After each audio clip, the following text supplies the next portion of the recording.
참 좋으신 예수님, 오늘 이 아침에도 눈을 뜨며 주님께 인사드리며 이 하루를 시작합니다. 우리의 믿음이 연약해지고 예수 믿는 것이 참 힘들다 생각될수록 우리가 더욱 이 말씀을 붙잡고 예수님께 집중하며 간절히 기도할 수 있는 지혜를 허락하여 주시옵소서. 오늘도 세상으로 어리석게 살아갈 것이 아니라 예수님을 대신하는 교회로서 작은 예수로서 살아가게 도와 주시옵소서. 지금은 말씀을 듣습니다. 들을 수 있는 귀를 열어주시고 진리를 볼 수 있는 눈을 주시고 깨닫게 하여 주옵소서. 성령님 지혜를 주시옵소서. 우리를 구원하신 예수님의 이름으로 기도드립니다. 아멘. 안녕하십니까. 선한 제자교회 지구 여러분. 2024년 3월 19일 화요일 아침이 밝아오고 있습니다.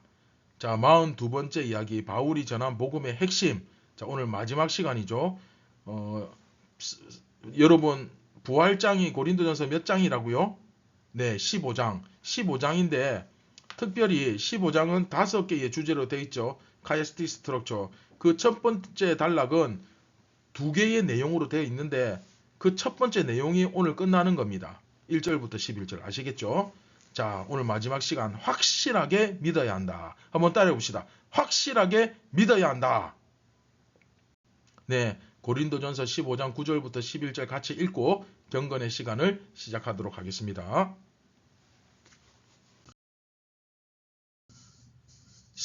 나는 사도 중에 가장 작은 자라. 나는 하나님의 교회를 박해하였으므로 사도라 칭함 받기를 감당하지 못할 자니라.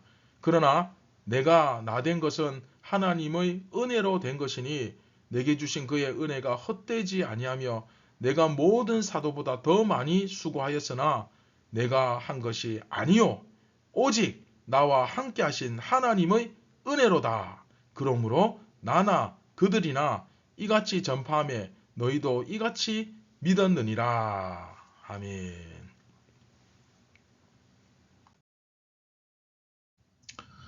자, 여러분, 앞에서 기억납니까?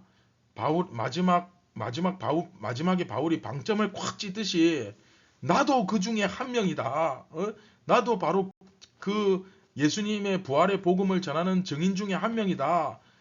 그리고 나는 사도 중에 가장 작은 자다. 그렇죠? 오늘 본문 보시면 나는 하나님의 교회를 박해했다. 자, 이 무슨 말입니까? 한마디로 바울은 원래는 사도가 될 수 없는 사람이다. 그런 뜻이죠. 왜 그렇습니까? 교회를 핍박한 사람이니까. 그렇죠? 교회의 원수 아닙니까? 예수님의 원수잖아요. 그러니까 당연히 이 세상 사람들 중에 제일 예수 안 믿을 것 같은 사람 딱 꼽아라 하면 그 사람이 누구냐? 바울이에요. 그런데 그 바울이 어떻게 변했습니까? 그렇죠? 예수님을 대적하는 원수에서 이제 그 예수님을 증명하고 예수님을 전하는 이제 복음 그 자체로 바울이 변한 겁니다. 할렐루야. 그렇죠? 근데 사도 바울은 이 모든 것이 내가 잘나서 내가 능력이 대단해서 똑똑해서 아닙니다. 모든 것이 다 누구의 은혜다? 네, 하나님의 은혜다. 그렇죠? 예수님의 그 십자가와 부활의 복음을 가장 받아들이기 힘든 사람 중에 한 사람이 바로 사도 바울이었고, 특히 사도 바울은 예수 믿는 사람을 핍박하고 그들을 쫓아다니고 잡으러 다녔던 사람이에요. 그렇죠? 스데반 집사가 돌에 맞아 순교할 때도 그 자리에 바울이 있었습니다. 그런 바울이 지금은 그렇죠? 복음을 전할 뿐만 아니라 오히려 다른 사도들보다 더 많이, 최고 많이 그렇죠? 수고하고 애쓰는 사람이 되었습니다.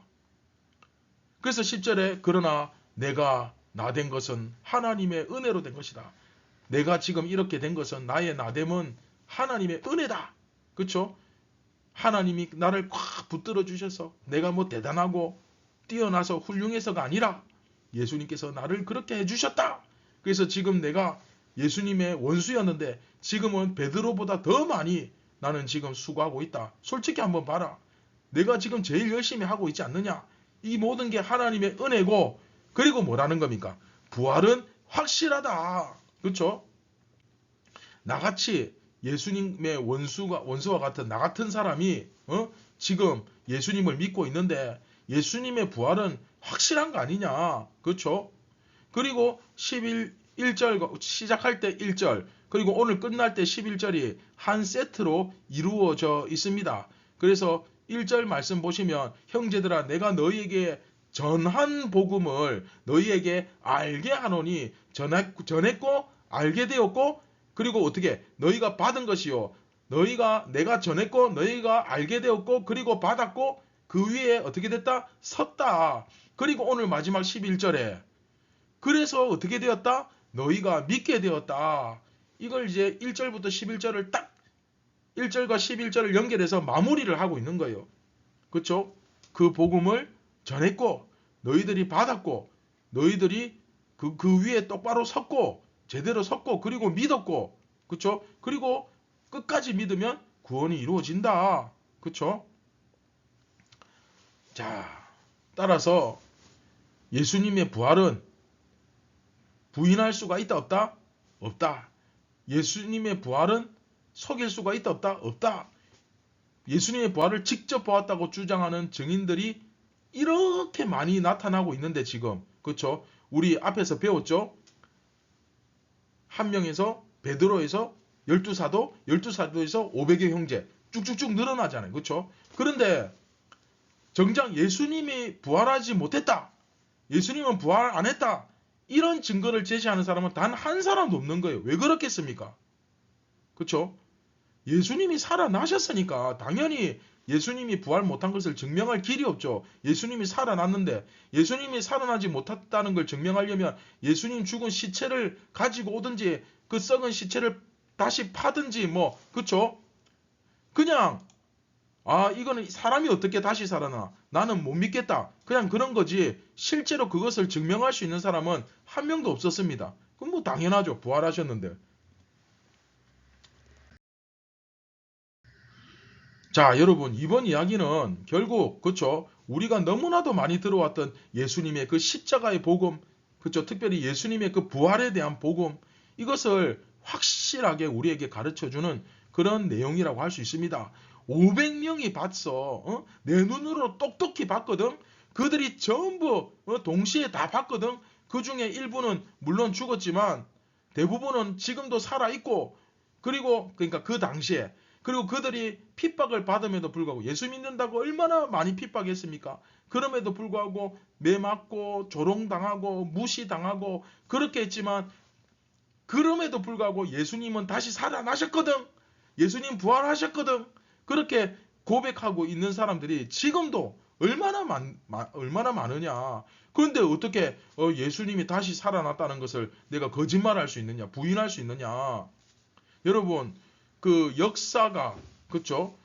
여러분 역사적 차원에서 봤을 때 예수님이 부활했다는 것을 안 믿는 거, 이것을 부인하는 거, 이걸 부정하는 거, 아니다 이렇게 말하는 것은 굉장히 치사하고 불공평한 처사입니다.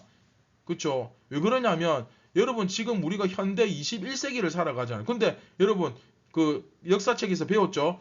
고구려, 백제, 신라 있었습니까? 없었습니까? 그렇죠? 있었죠. 고구려, 백제, 신라를 안 믿는 사람 없습니다. 이순신 장군 믿습니까? 안 믿습니까? 다 실제로 존재한 거 믿잖아요. 조선시대 다 알잖아요. 그렇죠? 근데 여러분 그 고구려 백제 신라가 있었다는 사실을 기록한 책이 뭡니까? 그렇죠. 삼국사기, 삼국유사. 근데 삼국사기, 삼국유사는 고려시대 때 기록된 겁니다. 그 고구려 백제 신라가 다 사라지고 수백 년 뒤에 고려가 세워지잖아요. 그렇죠? 그러니까 수백 년 후에 기록된 책이에요. 삼국사기, 삼국유사가. 그러니까 고구려 백제 신라가 있었다는 건 수백 년 뒤에 사람이 쓴 책에 의해서 아 있었구나 하고 이야기하는 거예요. 그리고 알렉산더 대왕, 그렇죠?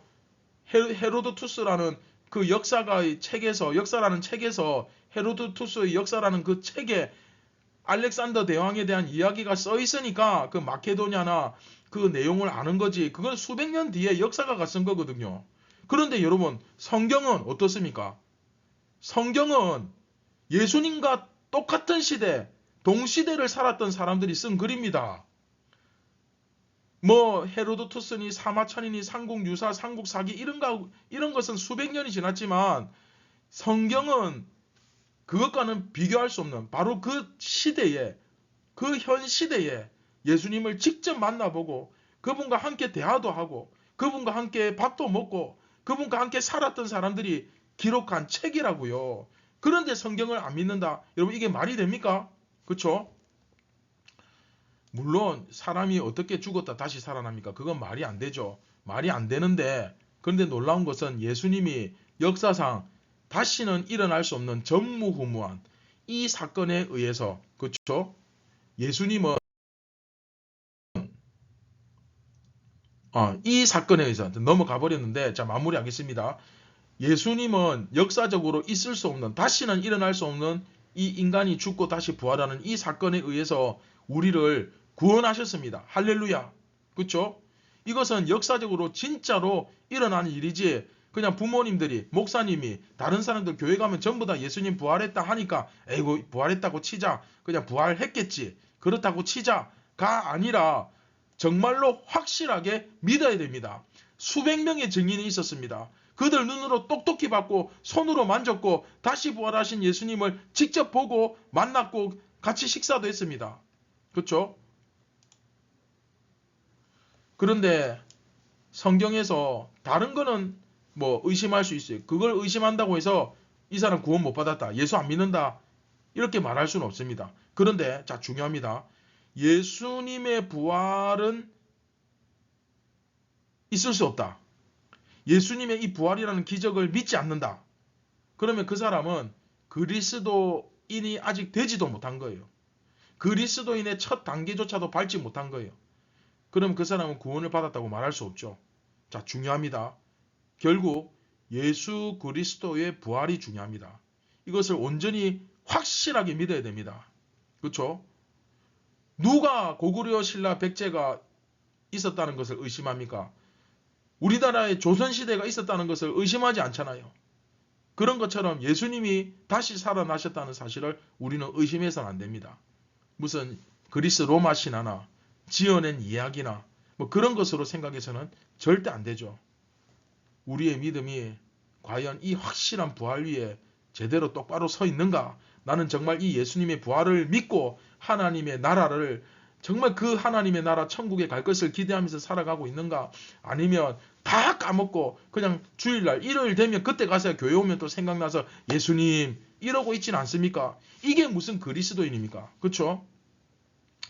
우리 신앙의 본질 여러분 예수 믿을 때 힘들면 힘들수록 예수님의 부활을 생각해야 됩니다. 하나님의 나라를 생각해야 됩니다. 아시겠죠? 그래서 오늘도 여러분들 마음속에 예수님의 그 부활하신 사건과 오늘 이 말씀의 내용 그리고 천국에 대한 소망이 늘 마음속에 함께하기를 그래서 오늘도 예수님처럼 살겠습니다. 예수님 어떻게든 예수님 작은 예수가 되어서 살겠습니다 하는 그런 결단이 오늘 여러분들과 함께 했으면 좋겠습니다. 기도하겠습니다. 참 좋으신 예수님 오늘 우리가 예수님의 부활에 대해서 확실히 믿어야 된다는 사실을 배웠습니다. 그냥 남들 다 그렇게 생각하니까 교회에서 목사님이 그렇게 이야기하니까 그렇다고 치자 뭐 그렇겠지가 아니라 정말 이것이 고구려 신라 백제가 있었듯이 조선이 있었듯이 확실하게 우리가 예수님의 부활을 믿고 천국을 소망하며 오늘도 열심히 작은 예수로 살아가게 도와주시옵소서. 우리를 구원하신 예수님의 이름으로 기도드립니다. 아멘. 자, 여러분 오늘 하루도 성경은 성경이고 나는 나다. 교회는 교회고 세상은 세상이다. 이렇게 따로 놀면 안 됩니다. 여러분들이 어디에 있든지 학교에 가서도 어린이집에 가서도 학원에 가서도 어디를 가서든지 여러분은 항상 뭐여야 됩니까? 그래, 교회여야 됩니다. 알겠죠? 세상이 되면 안 됩니다. 오늘도 교회로서 부활의 복음을 가지고 세상에 전하는 멋진 예수님의 제자들이 되기를 바랍니다. 감사합니다.